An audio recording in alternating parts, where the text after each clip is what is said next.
So, Morehead State. What's up, y'all? Jaden Stanley-Williams. Um, so Minnesota State was my last school. Dang man, I'm off today. But the school I went to after junior college was Morehead State, and I was there for 2 years. Not to get confused, because Minnesota State, Morehead, and then Morehead State was a Division I in the OVC in Kentucky. It's Eastern, yeah. There's nothing there. It's funny. There's nothing there, but I had a really good time. I had a really good time in Morehead State, and it's funny because I didn't play. Like you can go check the track record now. I didn't play. I'm not gonna front, but it was just funny because a lot of us were hoopers. But remember when I said that I was a knothead? This is one of those times when I was a knothead. Yeah, Morehead State. Morehead State was one of those times when I was definitely a knothead. I'm not saying I was bad. I wasn't just bad. I had good grades. I went to classes, but I did get into a little trouble off the court.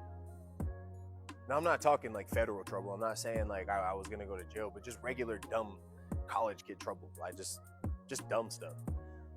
And I am one of those people where it's like everybody else can do it and it'll be good.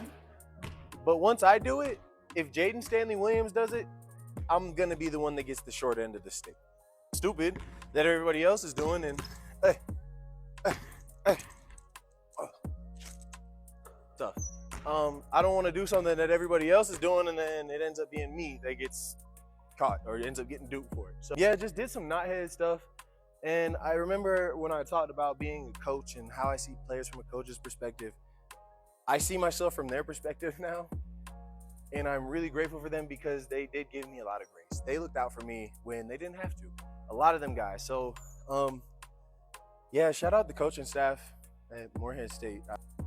A lot of them are at James Madison. I know Johnny B's back at Morehead State.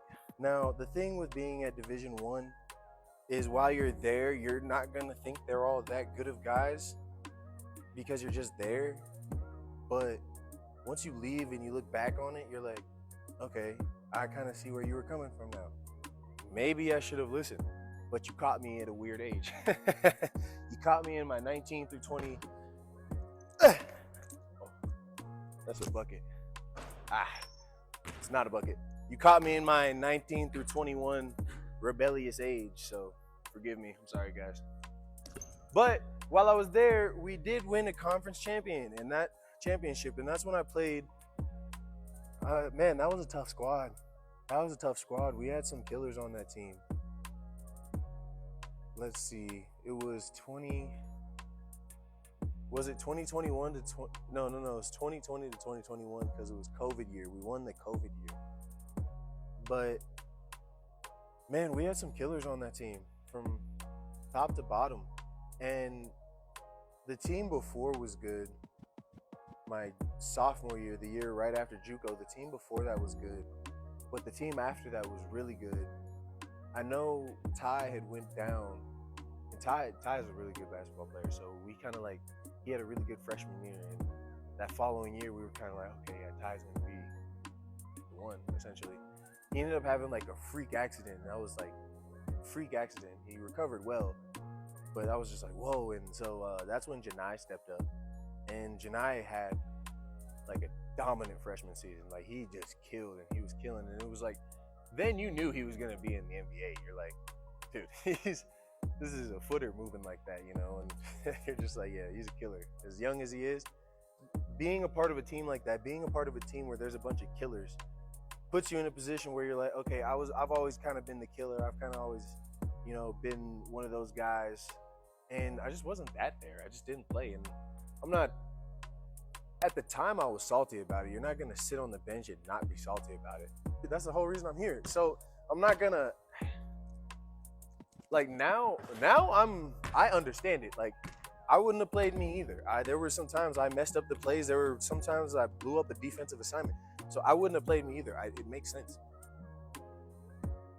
You know, like just going back, it's, you know, being on a team like that kind of forces you to become a dog, because now you're on a level where these people are better than you. You're on a level where there's people that are more athletic than you, and you have to find a way to find your niche. You have to find a way to get in where you fit in, essentially. And one of my things was just being the hardest worker, because man, you get to the D1 level, there's a lot of tough players.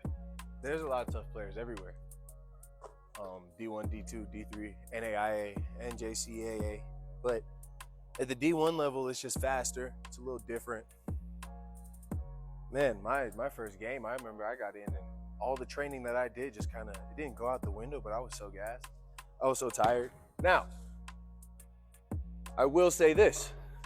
While I did not play, that does not mean that does not mean I'm bad at basketball. And I'm not gonna sit here and be cocky and gloat, because that's not what I'm about. I'm just not arrogant like that. Maybe in my mannerisms, but I'm not gonna sit here and gloat. But I will say that if you're watching this video, there is a very high chance that when it comes to basketball, I'm probably better than you. There's a very high percent. A little off track there. I didn't play much at Morehead State, but I made relationships with people there, and I was able to meet some really cool people. A lot of those guys are really cool people, and they're really great basketball players. It's amazing watching their careers from an outside perspective, because I see the growth. So congratulations to all you boys, and especially in life, even the guys that aren't hooping. You guys have all moved on with things and have done really good things for yourself. It's really cool to see. So congrats, man. Bucket.